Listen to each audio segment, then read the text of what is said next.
नालंदा, ये सिर्फ एक नाम नहीं है, ये एक विचार है। एक ऐसा आइडिया जिसने दुनिया को सिखाया कि तलवार की धार से कहीं ज्यादा ताकत कलम की स्याही में होती है। तो आज हम उसी सपने की कहानी में उतरेंगे जिसे मिटाने की हर मुमकिन कोशिश की गई, लेकिन जो अपनी ही राख से दोबारा जी उठा। जरा सोच कर देखिए, कागज और ताड़पत्रों का वो कैसा विशाल पहाड़ रहा होगा जो 90 दिनों तक लगातार जलता रहा। ये इंसानियत के इतिहास की सबसे बड़ी बौद्धिक त्रासदियों में से एक थी।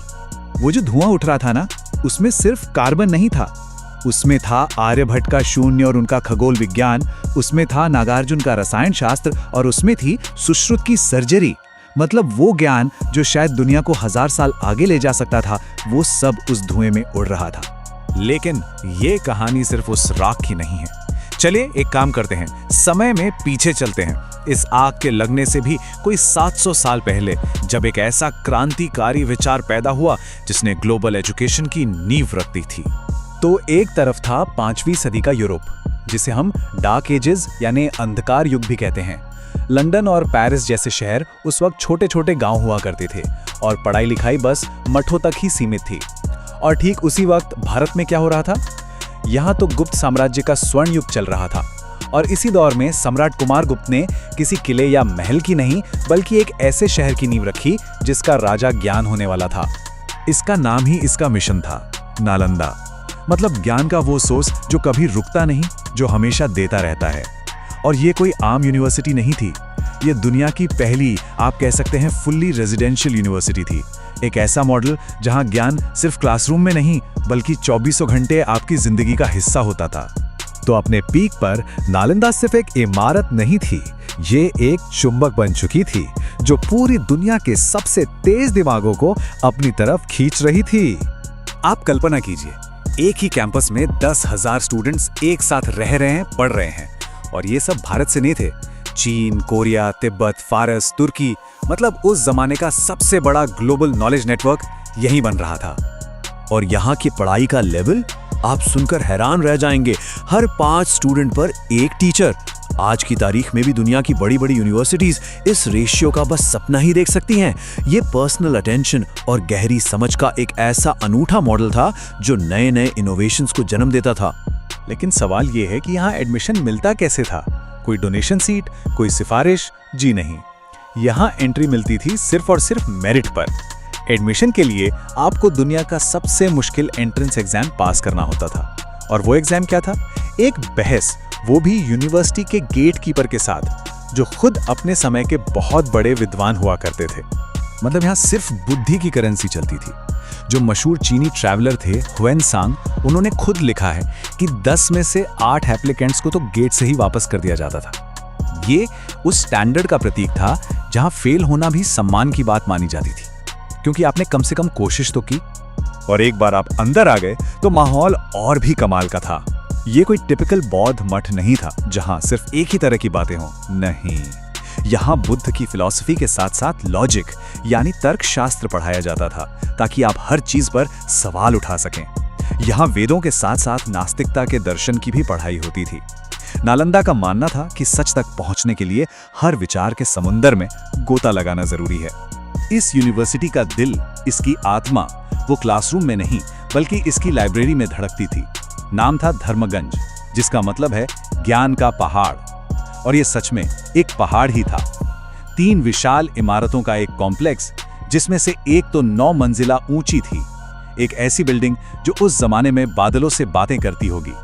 लेकिन जैसा अक्सर होता है, जहां बहुत ज्यादा रोशनी होती है, वहां परछाइयां भी गहरी होती हैं। नालंदा की ये शोहरत, इसकी ये खुली सोच कुछ लोगों की आंखों में चुभने लगी थी। कहानी में एंट्री होती है तुर्क आक्रमणकारी बख्तियार खिलजी की। कहानी एक बहुत ही छोटी पर्सनल घटना से शुरू होती है। खिलजी एक ऐसी बीमारी की चपेट में आ गया जिसने उसे बिल्कुल लाचार कर दिया। उसके अपने शाही हकीमों ने हाथ खड़े कर दिए। जब लोगों ने उसे सलाह दी कि भाई नालंदा चले जाओ, वहां आयुर्वेद के हेड हैं आचार्य राहुल श्रीभद्र, वो आपका इलाज कर देंगे, तो खिलजी का ईगो हर्ट हो गया। उसने साफ कह दिया, मैं मरना पसंद करूंगा, लेकिन किसी काफिर के हाथ से दवा नहीं लूंगा। अब देखिए आचार्य कितने समझदार थे। उन्होंने खिलजी की मानसिकता को समझा। उन्होंने उसे सीधे सीधे दवा नहीं दी, उन्होंने उसे पढ़ने के लिए कुरान की एक कॉपी दी, जिसके पन्नों पर उन्होंने बड़ी चालाकी से एक दवा का लेप लगा दिया था। अब खिलजी जब भी पन्ने पलटने के लिए अपनी उंगली चाटता तो दवा की थोड़ी थोड़ी मात्रा उसके शरीर में चली जाती और देखते ही देखते वो बिल्कुल ठीक हो गया। और यही कहानी एक बहुत ही भयानक मोड़ लेती है। खिलजी जब ठीक हो गया तो उसे शुक्रगुजार होने की जगह जलन होने लगी, एक गहरी ईर्ष्या। वो ये बात बर्दाश्त ही नहीं कर पाया कि एक भारतीय वैद्य का ज्ञान उसके अपने हकीमों से कैसे बेहतर हो सकता है। उसे लगा कि ये ज्ञान उसकी सत्ता के लिए एक सीधा खतरा है। और बस इसी जलन में उसने फैसला किया कि वो इस ज्ञान की जड़ को ही खत्म कर देगा। साल था 1193। उसकी सेना में निहत्ते यूनिवर्सिटी पर हमला बोल दिया। ये कोई जंग नहीं थी, ये एक तरफा नरसंहार था। सबसे बड़ा हमला हुआ ज्ञान के उस पहाड़ पर, धर्मगंज पर। मशालें फेंकी गईं और वो 9 मंजिला इमारत एक धधकती हुई चिता बन गई। एक अंदाजा है कि करीब करीब 90 लाख मैन्युस्क्रिप्ट्स यानी हाथ से लिखी किताबें जलकर राख हो गईं। ये सिर्फ भारत का नहीं, पूरी इंसानियत का नुकसान था। खिलजी को लगा होगा कि उसने कहानी खत्म कर दी, लेकिन तानाशाह अक्सर एक गलती कर जाते हैं। वो इमारतों को जला सकते हैं, किताबों को राख कर सकते हैं, पर वो एक आइडिया को, एक विचार को नहीं मार सकते। और ऐसा ही हुआ। लगभग 600 सालों तक नालंदा बस मिट्टी के टीलों के नीचे दबा एक भूली बिसरी कहानी बनकर रह गया। फिर 19वीं सदी में एक ब्रिटिश आर्कियोलॉजिस्ट अलेक्जेंडर कनिंघम ने ह्वेनसांग के पुराने नक्शों और लेखों के सहारे इस खोए हुए खजाने को फिर से दुनिया के सामने ला खड़ा किया। खुदाई ने तो सबको हैरान कर ही दिया, लेकिन असली पुनर्जन्म तो 21वीं सदी में हुआ। साल 2006 में डॉक्टर एपीजे अब्दुल कलाम ने एक सपना देखा, नालंदा को फिर से जिंदा करने का। और देखिए 2014 में उन्हीं प्राचीन खंडहरों के पास एक नया मॉडर्न नालंदा यूनिवर्सिटी ने काम करना शुरू कर दिया। खिलजी ने किताबें जलाईं, इमारतें तोड़ी, लेकिन वो उस विचार को नहीं मार पाया जो नालंदा की असली पहचान थी। विचार एक फीनिक्स की तरह होते हैं, वो अपनी ही राख से दोबारा जन्म लेते। और ये हमें आज के लिए एक बहुत जरूरी सवाल पर लाकर छोड़ देता है। नालंदा के ये खंडहर सिर्फ इतिहास नहीं है, ये एक चेतावनी है। आज का बख्तियार खिलजी शायद घोड़े पर बैठकर नहीं आएगा, वो किसी और शक्ल में, किसी और विचारधारा के रूप में आएगा।